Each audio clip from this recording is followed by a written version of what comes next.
E na manhã desta quarta-feira, o jornal espanhol El Periódico noticiou que surgiram novas imagens de declarações da vítima que acusa Daniel Alves de agressão sexual. Sobre este caso, que vem ganhando novos desdobramentos, vamos conversar agora com o especialista em Direito Penal e doutor em Direito, Yuri Carneiro Coelho. Doutor, boa noite, seja bem-vindo. Boa noite, Carolina. Boa noite a todos os que estão assistindo, ouvindo o Jovem Pan News. Muito prazer estar aqui com vocês. Prazer é todo nosso, doutor. Bom, já começo lhe questionando quais elementos levaram à decretação da prisão preventiva, assim, logo de cara? Vejam, Carolina, a legislação espanhola, ela tem algumas semelhanças com a nossa legislação, mas em matéria de prisão preventiva, por exemplo, ela acaba sendo um pouco mais rígida. Apesar de no Brasil você não ter um prazo limite para a prisão preventiva perdurar, ela apenas deve ser reavaliada a cada 90 dias pelo juiz que a decretou, para que ele verifique se os fundamentos ainda persistem, e assim ele renove, digamos assim, a prisão preventiva, ele mantenha. Então você pode pensar até em tese que ela pode durar muitos anos, 3, 4, 5 anos, mas isso não é o comum no Brasil, né? O comum é que realmente a prisão preventiva dure bem menos tempo do que isso. O usual que você tem ela perdurando no máximo até a cessação aí da instrução processual ou no máximo na sentença. Na Espanha, a prisão preventiva pode perdurar até 2 anos, por alguns motivos específicos. Um deles é risco de fuga, o outro é de você eventualmente poder destruir provas ou praticar o que aqui a gente chamaria de fraude processual, né? Assim como também eventualmente você estar ameaçando testemunhas, por exemplo. Então, na Espanha, um dos motivos que se viram para decretar a prisão preventiva do Daniel Alves é o risco de fuga, pelo fato de que ele é um cidadão brasileiro, ou seja, poderia vir ao Brasil, estando aqui no Brasil, ele não poderia ser extraditado, porque a nossa legislação, a nossa Constituição, veda a extradição de nacionais. Pergunta agora da doutora Elaine Keller. Boa noite. Primeiro, eu queria dizer que me gera um desconforto saber que os brasileiros ecoaram, principalmente nas mídias sociais, uma certa preocupação e raiva com relação à escalação de Daniel Alves na Copa do Mundo deste ano, né? E não tiveram a mesma reação com essa possível agressão a uma jovem de 3 anos. Então, é lamentável que a nossa sociedade se preocupe muito mais com a escalação dele na Copa do que a agressão a uma mulher. Isso mostra como a nossa sociedade ainda precisa amadurecer e evoluir no respeito ao sexo feminino. Mas, falando sobre isso, doutor, hoje foi anunciado na grande mídia que Daniel Alves teria aí contratado um advogado na Espanha, especialista em fazer acordos judiciais e extrajudiciais, ainda antes de um possível julgamento, para amenizar a pena, né? Uma possível pena que ele venha a ser condenado. Até para eventualmente nem haver aí um julgamento onde ele possa ser apenado. O senhor poderia explicar um pouco mais para quem está nos ouvindo e nos assistindo como é que acontecem esses acordos lá no judiciário espanhol, por favor? Sim. Veja só, na verdade, os acordos são muito mais comuns em processos que envolvem crimes econômicos, crimes que envolvem prejuízo financeiro, seja o Estado, seja entes privados, por exemplo, né?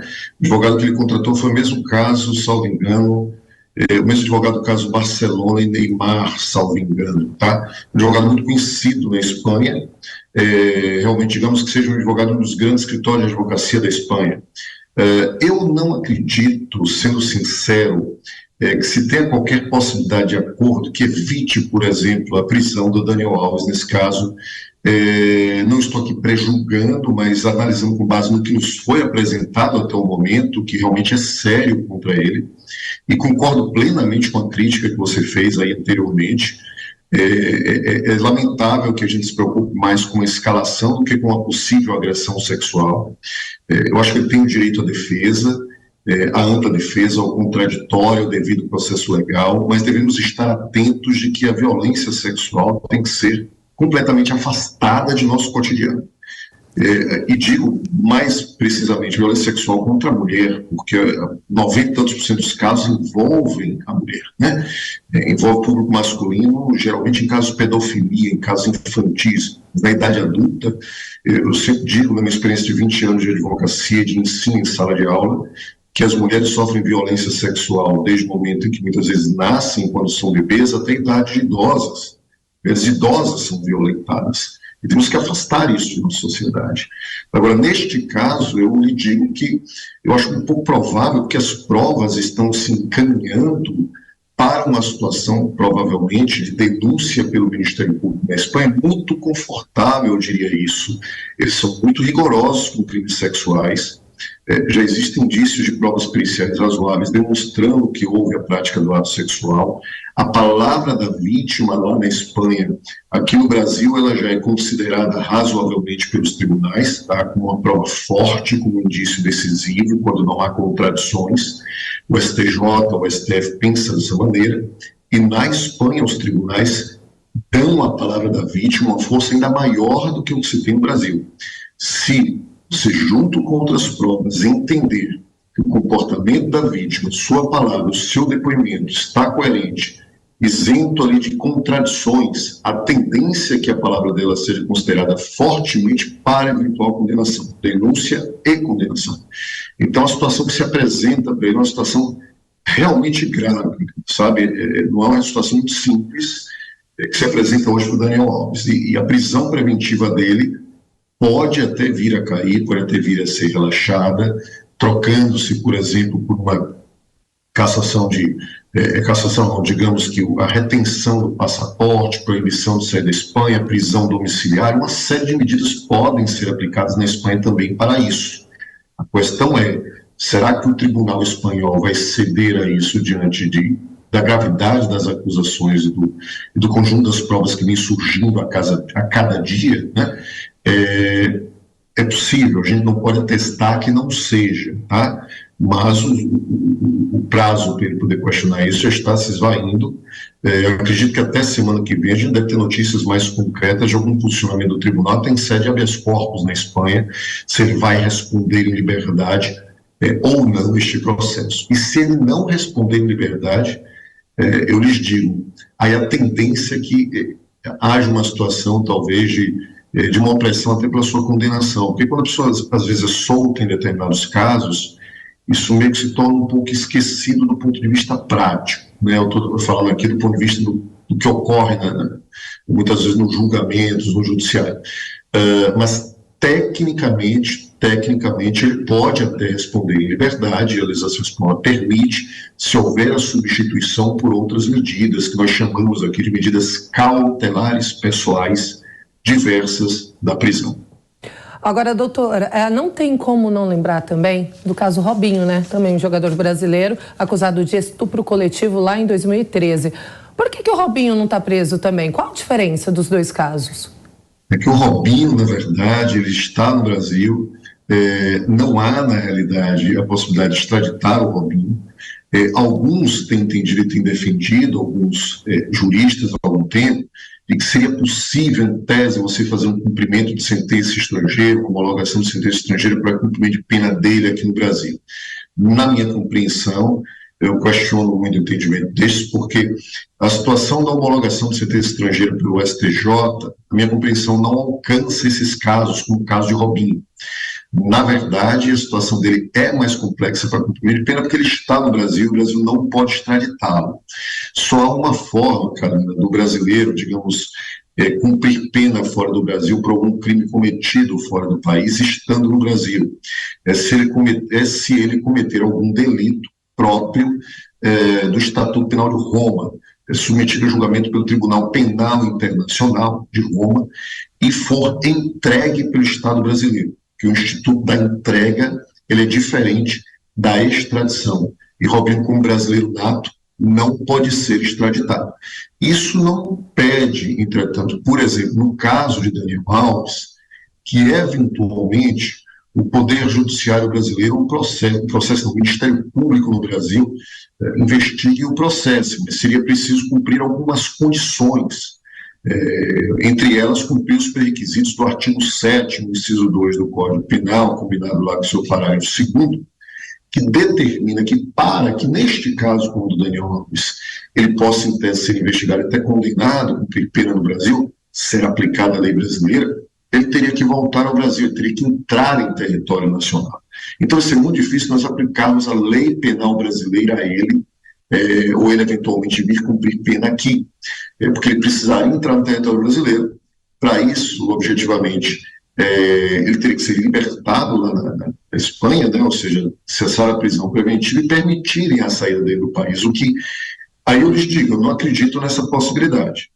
Se a prisão preventiva dele for revogada ou for substituída por alguma outra medida, com certeza é muito difícil que a juíza de garantias lá na Espanha, ou que o tribunal o faça sem reter o passaporte dele e proibir a saída dele do país. Doutora Elaine Keller. Doutora, eu queria perguntar para o senhor, inclusive para esclarecer aos que nos ouvem, nos assistem e que não são pessoas da área do direito. Haveria possibilidade do Brasil rever esses acordos de extradição, principalmente em se tratando de crimes graves, crimes contra a violência de gênero, crimes hediondos? Haveria possibilidade do Brasil voltar a esta pauta e rediscutir essa questão de não extraditar brasileiros?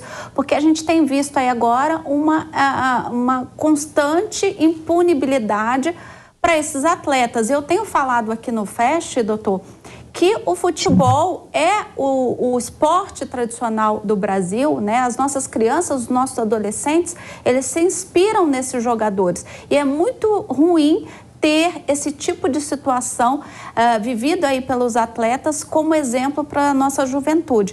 Então, o Brasil poderia rever esses acordos de extradição? Bom, vamos lá. Deixa eu explicar para vocês, para que as pessoas possam entender direitinho. A questão da não extradição do brasileiro, do nacional, seja eu, seja você, seja o Albino, qualquer brasileiro nato, né, é que a Constituição veda essa extradição. E existem aí dois entendimentos, digamos assim, um majoritário e outro bem minoritário. Minoritário é de que você poderia alterar a Constituição, por emenda constitucional, para permitir a extradição do brasileiro nato. Isso quase nenhum constitucionalista defende esse entendimento. Pouquíssimos falam no sentido dessa possibilidade. E a ampla maioria dos constitucionalistas brasileiros, eles entendem que não é possível você alterar esta regra, que se trataria de um direito fundamental do brasileiro, portanto, em sendo um direito fundamental, não seria possível você utilizar sequer de emenda constitucional para retirar, para alterar esse direito fundamental, porque seria uma cláusula pétrea. Este é o entendimento majoritário do Brasil. A única forma, eu lhe diria que seria possível nesse caso, é se nós tivéssemos no Brasil uma nova Constituição. Por exemplo, amanhã o Constituinte resolve fazer uma nova Constituição e abre-se um novo poder constituinte, como foi em 88, né? E se cria uma nova Constituição. Aí, uma regra como esta pode ser revista. Agora, uma solução talvez mais adequada para estes casos, e muito mais fácil, digo para vocês, do que a gente discutir a questão constitucional de extradição ou não de brasileiros natos, seria você permitir e alterar a legislação infraconstitucional, o Código Penal, criar uma lei específica que permitisse a legislação brasileira, digamos, com a maior facilidade, processar, respeitando-se naturalmente o devido processo legal, a defesa, mas investigar e, eventualmente, o Ministério Público poder denunciar brasileiros que cometessem essas espécies de crime fora do Brasil, independente, inclusive, do julgamento das outras nações. Porque aí você poderia pedir, por exemplo, a extradição deles para cumprir pena no Brasil. Esta possibilidade no Brasil é restrita. Por exemplo, nós temos lá no Código Penal que se qualquer pessoa, Carolina, praticar um crime contra a vida do presidente da República fora do Brasil, digamos que o presidente da República sofresse um atentado na Argentina ou nos Estados Unidos contra a vida dele, o Brasil O aparelho judiciário brasileiro, o Ministério Público, o aparelho policial poderia investigar, o Ministério Público denunciar e, eventualmente, o judiciário condenar esta pessoa por um crime contra o presidente da República. Nós temos algumas possibilidades, mas essa do caso Daniel Alves, do caso Robinho, não está contemplada. Então, seria muito mais fácil se o legislador brasileiro, o nosso deputado federal, o nosso senador, na legislação, no Código Penal, ampliasse essas possibilidades que lá existem no artigo 7º, inciso 1º, de extraterritorialidade da nossa lei, ou seja, a nossa lei alcançando fatos que ocorrem fora do Brasil, como aconteceu com o Daniel Alves, que eles pudessem investigar, aplicar a lei penal a estes casos. Seria muito mais fácil do que permitir a extradição de brasileiros natos e possibilitaria, sem dúvida nenhuma, nesses casos, talvez, a aplicação, digamos assim, de critérios de justiça mais adequados. Doutor, neste caso de Daniel Alves, além, é claro, dos depoimentos constarem muitas contradições, tem muitas provas, né? Agora, recente, também surgiu essa prova de uma filmagem feita pela câmera do policial que acudiu a vítima ali, logo que ela saiu dessa casa noturna. Essa câmera acidentalmente gravou uma declaração dela, né? Afirmando o que tinha acontecido. Acredito eu que isso pese ainda mais contra ele, certo? Pesa porque diz respeito a um fato que ocorreu em tese logo após o ato sexual, ou seja, a agressão sofrida, e que denota o estado da vítima naquele momento, corroborando com a declaração que ela deu lá nos setores de investigação, perante a polícia catalã, e que vai para o Ministério Público. Isto também complica a situação dele. As provas periciais, localização de vestígios de sêmen que eles vão identificar se realmente provém do jogador, os vestígios de agressão nela, o depoimento das amigas, das pessoas que estavam no ambiente, né? Então, tudo isso acaba casando com o depoimento que ela deu. Como a gente disse, a situação dele, do ponto de vista probatório, está se complicando. Porque se fosse apenas a declaração dela, sem nenhum outro fato que corroborasse, o depoimento das outras pessoas, o estado emocional dela muito ruim, essa filmagem que apareceu, a perícia, tudo ficaria muito isolado, muito solto, e talvez não fosse o suficiente para você condená-lo, ou fosse prova robusta o suficiente. Mas realmente a situação que vem se construindo do ponto de vista da busca das provas torna a situação do Daniel Alves um pouco difícil, inclusive, para a defesa dele. Nós não vamos aqui vaticinar que ele é necessariamente culpado, mas existem indícios a essa altura de que ele tenha praticado esse ato de violência, o que é muito triste, né? Um jogador brasileiro, jogador de seleção brasileiro, teve uma história no Espanha, no Barcelona, no futebol brasileiro, está sendo acusado deste fato, com provas indiciárias tão contundentes. Isso é muito triste. Eu acho que realmente tem que se investigar com muita seriedade. Eu digo aqui em relação ao nosso país que nós temos que ter muita atenção a isso, sermos cada vez mais rigorosos, mais justos, né, claro, respeitando o direito de defesa, respeitando aquilo que a democracia nos dá, né, eu digo para vocês, para os nossos espectadores, que é o direito das pessoas produzirem a sua própria defesa com liberdade, com tranquilidade. Mas o aparelho policial, o Ministério Público, o Poder Judiciário tem de estar atentos. Vocês que são mulheres sabem o quanto vocês passam de violência, não só sexual, mas outras espécies de violência ao longo da vida. E está na hora da gente começar a dar, realmente não basta isso, e mudar a cultura do povo brasileiro. Precisa começar a transformar isso de baixo mesmo. Certo. Doutor, e quais são os próximos passos agora? Daniel Alves continua preso? Quando será julgado? Ele continua lá na Espanha? Pronto. A tendência é que você tenha um julgamento do recurso que vai ser impetrado para ele, provavelmente um habeas corpus. Nesse habeas corpus, o tribunal define se ele responde em liberdade ou responderá preso. A tendência é que ele, no mínimo, responda em prisão domiciliar, com monitoração eletrônica, com retenção de passaporte, no mínimo. Mas há uma tendência forte, ainda se mantém, de que ele possa seguir preso durante o processo. Concluídas essas investigações, tu vai ao Ministério Público da Espanha e ele denuncia o Daniel Alves por um delito, provavelmente o delito do artigo, salvo engano, 179 do Código Penal Espanhol, que fala de agressão, de violência sexual, né? É o que envolve o uso de violência para a prática de atos que são considerados atos violadores da liberdade sexual, como neste caso, a chamada penetração sexual, a cópula vagínica, tecnicamente denominada dessa maneira, esse tipo de ato sexual. E isto pode levar a uma condenação após a instrução, a defesa dele em juízo, perante um juiz, de 4 a 12 anos. Né?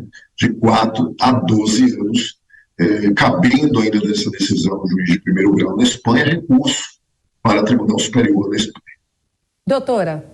Aproveitando, inclusive, o gancho que o senhor disse que as provas têm complicado ainda mais o Daniel, vale falar também que hoje veio à tona que a moça também não estava alcoolizada, ou seja, não foi encontrado ali nenhum motivo para ela ter inventado a história, no sentido de ela não estava em sã consciência, não estava ali dona dos seus próprios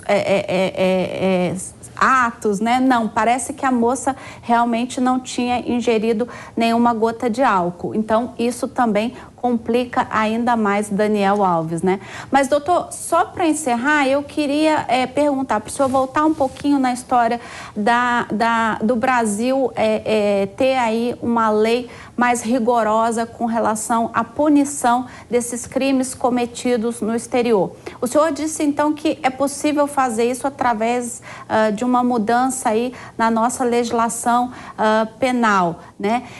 O senhor tem conhecimento de algum projeto que já esteja, algum projeto de lei que já esteja tramitando no Congresso sobre esse tema? Não, especificamente alcançando crimes sexuais, existe um projeto de reforma do Código Penal muito antigo, que ainda transita pelo Congresso e nunca sai, digamos assim, aprovado no Senado, foi para a Câmara, várias modificações substitutivas. Eu acredito, inclusive, que a essa altura não se aprove mais esse projeto, já é algo que passa de mais de 10 anos de existência, né?